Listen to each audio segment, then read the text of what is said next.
우리 사도행전 24장 봅니다. 사도행전 24장. 사도행전 24장 같이 봅니다. 네.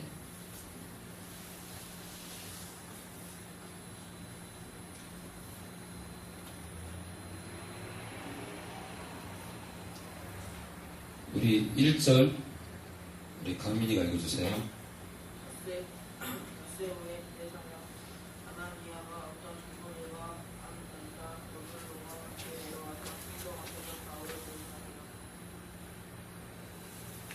네, 잘 들리죠?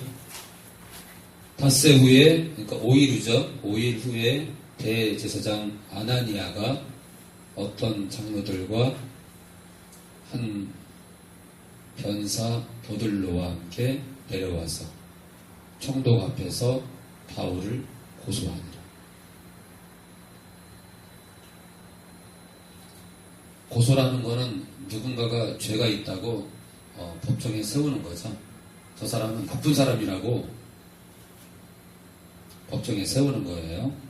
그리고 법으로 정죄를 해서 한마디로 세상과 격리를 시켜달라는 그런 주문이죠. 자, 대제사장 아나니아가 지금으로 말하면 이 대제사장은 누굴까요? 지금으로 말하면 교회의 목회자입니다. 목회자.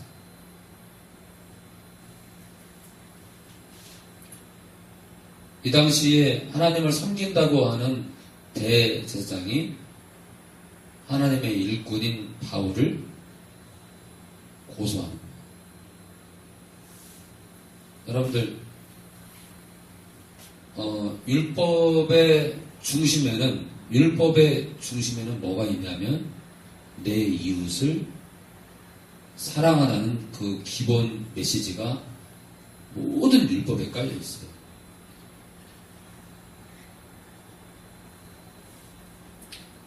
남에게 대접받고자 하는 대로 남에게 대접하라. 뭐라고요? 이것이 율법이요 강령이에요. 하나님께서 정말 원하시는 게 뭐냐면 내가 남에게 대접을 받고 싶은 게 있으면 내가 그대로 남에게 행하라는 거예요. 그게 율법이에요. 내가 누구한테 칭찬을 듣고 싶어 그러면 누구를 칭찬하는 게 율법이에요. 내가 누군가로부터 사랑을 받고 싶어요. 그러면 내가 먼저 사랑하는 게 율법입니다.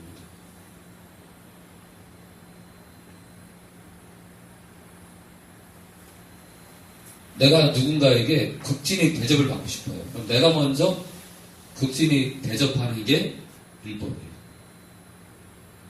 그래서 성경에는 뭐라고 적혀있어요? 신약에는요.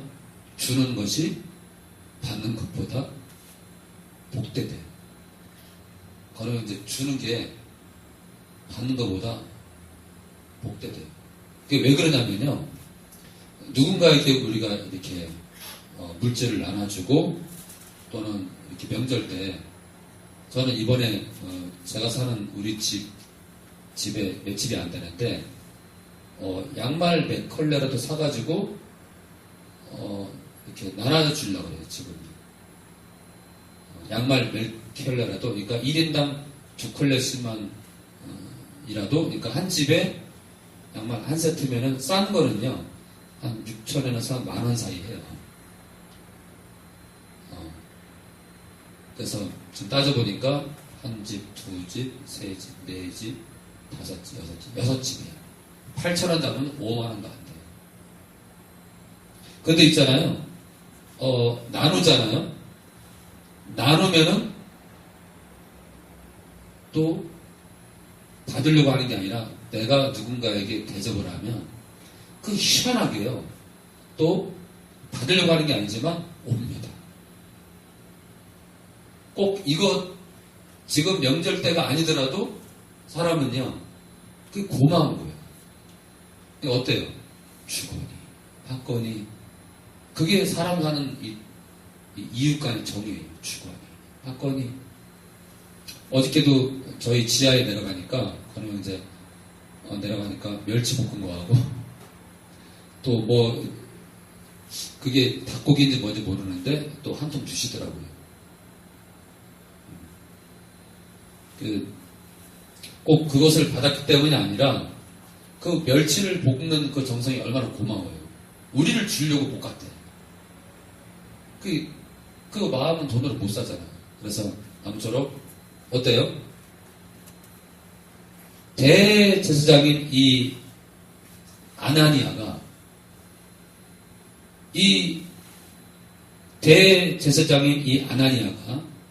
율법대로 성전에서 하나님의 일을 감당하는 자가 율법을 몰라.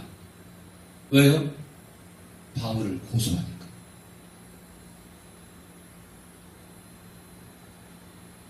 하나님의 일꾼이 누가 어떤 잘못을 범했다 하더라도 고소한다는 건 그거는 율법과 안 맞습니다. 그런데 아나니아가 바울을 고소하는 거예요. 그것도 총독 앞에서. 얼마나 높은 사람 앞에서 그 사람을 지금 고소하는 거예요. 목적이 뭐예요, 목적이? 목적이요, 가두고 죽이는 거예요. 근데 슬픈 일이지만 지금도 교회 안에서 목사님들이 서로 고소하고 그런 게 있죠. 이게 얼마나 슬픈지 몰라. 또 성도와 목사, 목사와 성도, 목사와 목사끼리 고소하는 일들이 여러분들은 잘 모르죠? 법원에 가봐요. 지방법원에.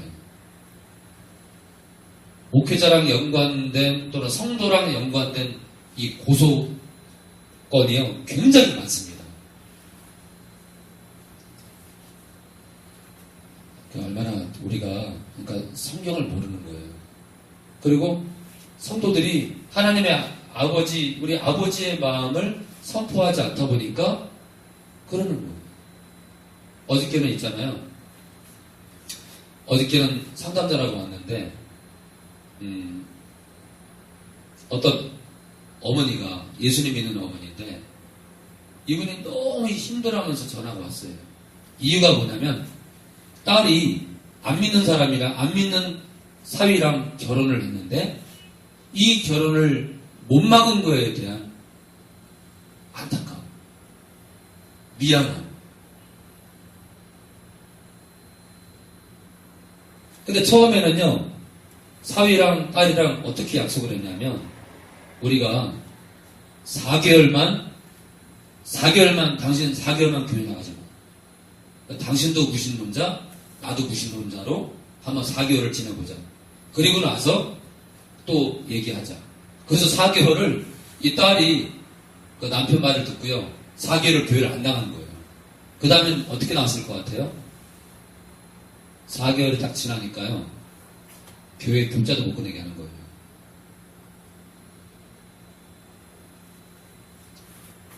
그렇게 4개월 딱 지나니까요, 자기 아내의 신앙이 우습게 보이는 거예요. 예수를 믿노라 하는 이 가정에서 시집온 자기 아내의 믿음이 헛믿음으로 보이는 거예요. 자, 4개월을 딱 그렇게 안 나가니까 남편이 어떻게 얘기할 것 같아요? 아, 앞으로도 계속 안 나가도 되겠구나. 무시하는 거예요. 그래서 신앙은 절대로 포기하는 게 아니에요. 그래서 제가 그 얘기를 들으니까 이 따님이 믿음의 뿌리가, 예를 들어 우리 일반인들이 이 믿음의 뿌리가 50뿌리라고 여기면은 그 자매님은 뿌리가 한두 개가 남아가지고요, 끊어질랑 말랑 하는 그런 믿음인 것 같더라고요. 왜냐하면 어지간한 믿음이라면 그런 약속 절대 안 하거든요. 어떻게 교회를 4개월 동안 안 나가요? 아니, 너무 폭력이 심해서 그러한 것들을 잘 대처하기 위해서 좀 진정시키기 위해서 그런다면 또 이해가 돼요. 너무 사이가 좋은 거예요. 그리고 지금은요, 그 딸이 이제 친정에 놀러 오면요, 얘야, 너 그렇게 신앙생활해서 되겠니? 너 그러면 되니? 그러면요, 이제는요, 역정을 낸대, 딸. 자, 우리가 우리 목회자나 우리 성도님들이 정말 중요한 게 뭐냐면 하나님이 원하는 게 뭔지를 우리가 알아야 돼요. 그러기 위해서는 우리가 목사님의 말씀만 의지할 것이 아니라 내가 말씀을 붙들고 내가 친히 말씀 속에서 하나님이 우리 신자들에게 무엇을 요구하는지 우리가 개인적으로 파고들어야 되고 알아야 돼요. 제가 처음에 신앙생활 할 때 많은 어르신들이 뭐라고 했냐면요. 오늘 주일 목사님 설교로 일주일을 버틴대요. 그런 얘기 저 많이 들었어요. 야, 오늘 목사님 설교 때문에 내가 오늘 일주일 또 버티겠네. 이런 얘기를 많이 하더라고요. 목사님 설교로 일주일 버팁니까? 천만의 말씀입니다. 성령과 동행함으로 버틸 수 있고 목사님의 설교도 필요하죠. 그것이 방향을 잡아주기 때문에 그렇죠? 그렇지만 그것이 전부가 되면 안 되죠. 자, 2절 바울을 부르매 더들로가 송사하여 가로되. 지금 한 변사는요 변호하는 자예요. 변호하는 자. 그러니까 이 대제사장 아나니아와 어떤 장로들의 편을 들어서 이 변론하는 자가 이 더들로가 함께 와서 거두는 거예요. 그러니까 말을 굉장히 잘하는 자죠. 3절 벨릭스 각하여 우리가 당신을 힘입어 태평을 누리고 태평성대라고 그러죠 보통. 또 이민족이 당신의 성견을 인하여 여러 가지로 개량된 것을 우리가 어느 모양으로나 어느 곳에서나 감사무지하옵나이다. 예, 참 이 고체 문법이 사람을 더 힘들게 하는 것 같아요. 일단 이 3절은요 원어에는요 우리가부터 개량된 것을 요 내용은 없습니다. 벨릭스 각하여 우리가 어느 모양으로나 어느 곳에서나 감사합니다. 이렇게만 써 있습니다. 그래서 나머지는 우리가 참고할 필요가 없는 것 같습니다. 네. 3절은 이 벨릭스 총독에게 아부를 떠는 것 같아요. 아부를요. 자, 4절. 당신을 더 괴롭게 아니하려 하여 우리가 대강 여짜옵나니 관용하여 이해를 해서 들으시기를 원하나이다. 굉장히 총독을 아끼는 것처럼 얘기하죠. 근데 꿍꿍이 속이 뒤에 있기 때문에 이렇게 아주 친절하게 극진히 대접하는 것처럼 얘기하는 겁니다. 우리 5절 승민이 한번 읽어주세요.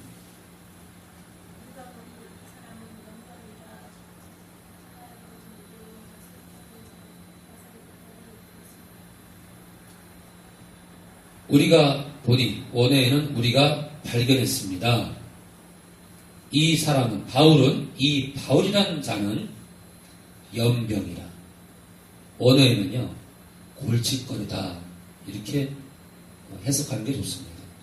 이 바울은 총독이요. 이 바울은 골칫거리입니다.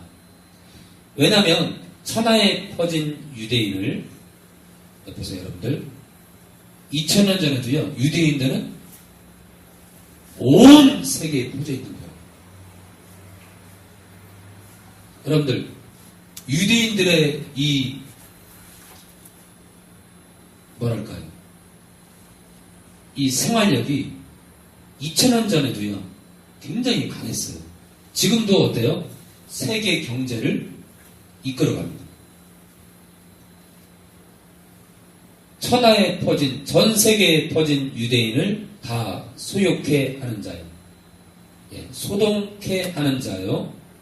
나사렛 이단의 괴수라. 그러니까 나사렛에서 난 예수라는 이단의 괴수라, 지도자다라는 뜻입니다. 그러니까 앞잡이다, 앞잡이다.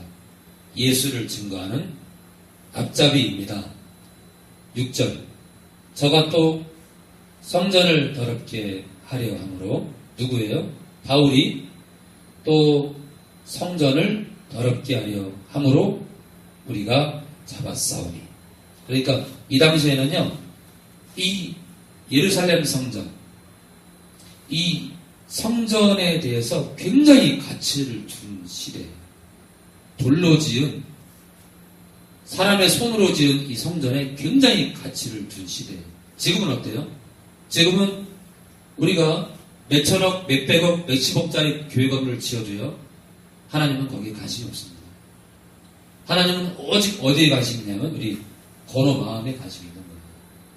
건호의 마음이 무엇을 바라보는지. 우리 관빈이가 오늘 일찍 왔는데, 자 6절. 저가 또 성전을 더럽게 하려 함으로 우리가 잡았사오니. 그러니까 지금요, 벨렉스는요, 지금 얘네들이 지금 무슨 얘기를 하나, 성전 얘기하고 막. 벨렉스는 관심이 없어요, 솔직히. 뭐에 관심이 있어요? 밀란이 일어나지 않기만 바라는 거예요. 내가 총독으로 있는 동안에, 내가 파견된 총독으로 있는 동안에 유대 땅에서 소란만 일어나지 않길 바랄 뿐이에요. 그러니까 사실은 송사를 당하고 있는 예수님보다 송사하고 있는 이 지도자급 되는 유대인들에게 오히려 팔이 굽습니다. 안으로 굽어요. 왜요? 밀란을 잠재우기 위해서는 지도자 편에 서는 게 나으니까요. 그러니까 원칙적으로 예수님은 지금 사실상 불리한 거예요. 만약에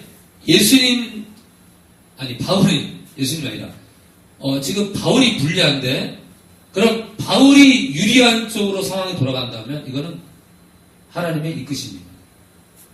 왜냐하면, 모든 환경이 바울에게 불리합니다.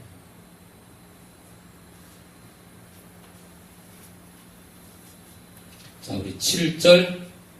당신이 친히 그를 신문하시면, 무엇이 옳고 그른지를 따져보시면, 8절. 우리의 송사하는 이 모든 일을 아실 수 있나이다. 아니. 우리가 이자의 그릇된 점을 지적하는 이 사건에 대해서 모든 일을 알 수 있다는 거예요. 제가 이렇게 사도행전을 한 절 한 절을 푸니까 사실은 제가 이렇게 설교하면 사람들이 뭘 깨닫기나 할까? 어떤 특정 주제를 정해놓고 목회자가 선포를 해야 뭔가 가슴에 와닿을 텐데, 이렇게 해서 정말 깨닫는 게 있을까 하는데, 하나님은요, 너는 내 말씀만 정확히 풀어헤쳐도 누군가는 그 말씀 속에서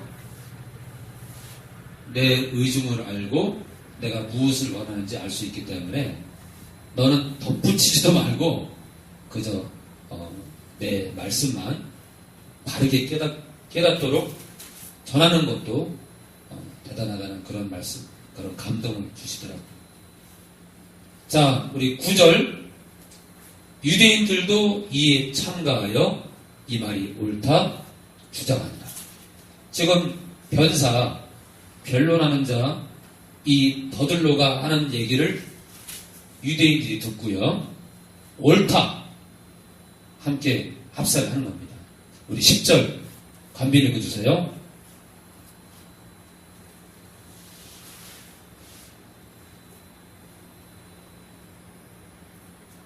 간빈이 10절 읽으세요. 10절. 총독이 바울에게 너희는 구시하여 말리라 하니 그가 대답하되 당신이 어려운 전부터 미 민족의 재판장 될 것 내가 알고 내 사건에 대하여 기꺼이 분명하나이다. 총독이 바울에게 머리로 표시하여 말하라 하니, 머리로, 네 차례다, 네 차례다 딱 쳐다보면서 눈치속이죠. 예, 눈빛과 얼굴 표정으로 이제 말하라, 네 차례다라고 하니까 그가 바울이 대답하되 당신이 총독이 여러 해 전부터 이 민족의 재판장 된 것을 내가 알고 내 사건에 대하여 기쁘게 변명하나이다. 또 예의를 갖추네요. 자, 11절. 당신이 아실 수 있는 바와 같이 내가 예루살렘에 예배하러 올라간 지 12이틀밖에 못 되었고 12일 됐대요. 성전에 들어간 지 12일 됐대요. 12절. 저희는 내가 성전에서 아무와 변론하는 것이나 누구와 얘기를 하는 것이나 회당과 또는 성중에서 사람들이 모이는 회당과 또는 성중에서 이 예루살렘 성 안에서 무리를 사람들을 소동케 하는 것을 보지 못하였으니 아무 일 없었다는 거예요. 12일 동안 아무런 어떤 신앙의 문제로 다툰다거나 또는 바울이 소동을 일으킨 것조차도 없었다는 거예요. 13절. 이제 나를 송사하는, 나를 고소하는 모든 일에 대하여 저희가 자신들의 힘으로 당신 앞에 내세울 것이 없나이다. 저들이 나를 책잡을 일이 없다는 거예요. 내가 무슨 잘못을 했는지 12일 동안 아무런 일을 벌리지 않았기 때문에 12일 동안 내가 예루살렘 성중에 있었던 것 또는 성전 안에 들어가서 있었던 그런 모든 일정 가운데 아무런 잘못이 없기 때문에 지적할 일이 없다는 거예요.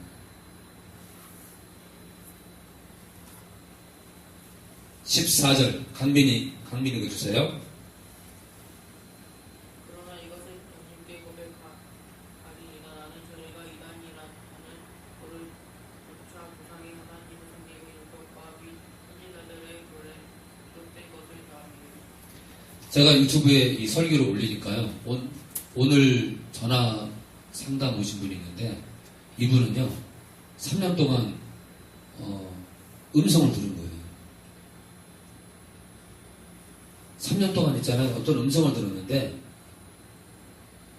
이게 사단에게 속한 귀신의 음성인 거예요. 처음에는 사탄 발림도 하고 좋은 얘기를 하다가 점점 그 소리를 의지하고 그 소리에 기대니까요. 이제는 어떻게 나오냐면요. 예수 부인해. 같이 지옥 가자. 천국은 없어. 예수를 부인해버려. 성령 무시해. 나는 같이 지옥 가는 게 더 편한 거야. 이렇게 얘기하는데도 그게 옳다고 생각하는 거예요. 여러분들 이해 안 되죠? 여러분들 이해 안 되죠? 근데 이 자매님은요. 초반에 자기가 그 소리에 기대다 보니까 이제는 그 소리가 악한 소리를 내는데도 넘어가는 거예요. 이게 얼마나 무서운 거예요. 굉장히 무서운 거예요. 자, 남편이 4개월 동안 당신도 무신론자로 나도 무신론자로 지내보자. 그 뒤에 얘기하자. 여러분들. 딱 그게 사단에게 결박된 자의 얘기예요. 그 4개월이 지나잖아요. 더 상처 먹어요.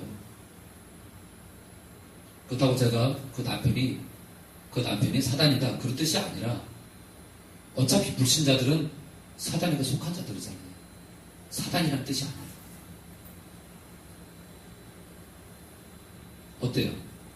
우리가 초반에 그런 음성이라든지 또는 주 안에 거하지 않는 자들이 불법을 행하는 거라든지 사업을 하면서 악한 일을 꾀는 일이라든지 이런 일을 초반에 함께 하잖아요.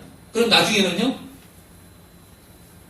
너 그때 우리가 사기칠 때 함께 했잖아. 이런 식으로 툭 칩니다. 그럼 할 말이 없는 거예요. 할 말이. 예를 들어 49제 누가 죽은 지 49제야. 49일 됐어. 절간에 가지. 나는 가기 싫어. 하나님 말씀에 되게 옳지 않아요. 근데 따라가잖아요? 따라가면 다음에 뭐라 하냐면요. 아이, 미래씨, 지난번에 절간 따라갔었잖아요. 근데 이번에는 왜 안 된다는 거예요? 이렇게 얘기합니다. 그러니까 우리가 원칙대로 신앙생활 하는 게 굉장히 중요한 거예요. 굉장히. 원칙대로. 그래서 우리 관민이 잘 들어요. 여기 오지 말라는 뜻이 아니야, 관민아. 여기 오지 말라는 뜻이 아니야. 교회는 오전 예배, 오후 예배 한 교회에서 잘 드려야 돼. 식사도 하고. 관민 알았지?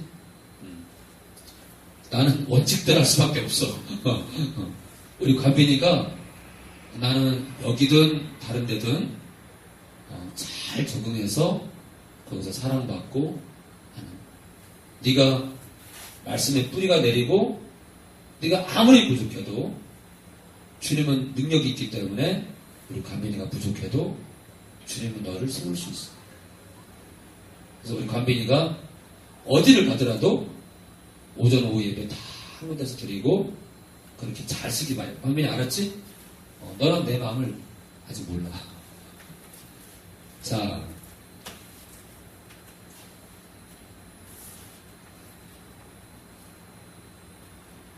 우리 14절이요. 나는 저희가 이단이라는 돌을 쫓아. 이단이래, 이단. 지금 바울이 이단의 괴수가 됐어요. 이단의 지도자가 된 거예요. 이단이라 하는 돌을 쫓아 조상의 하나님을 섬기고 율법과 및 선지자들의 글에 기록된 것을 다 믿으며 저들이 말하는 이단에 속해 있는데 나는 정상적으로 하나님을 섬기고 율법과 및 선지자들의 글에 기록된 것을 다 믿는데. 자, 15절. 저희의 기다리는 바 하나님께 향한 소망을 나도 가졌으니 곧 의인과 악인의 부활이 있으리라 함이라.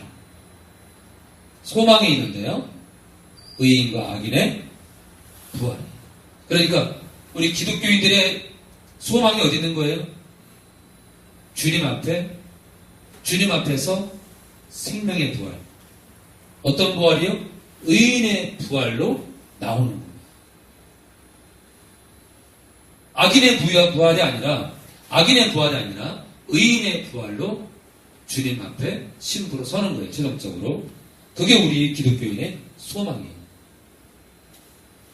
어떤 분은 또 그러더라고요. 제가 유튜브를 보니까 어떤 선교사님인데 우리 기독교인들이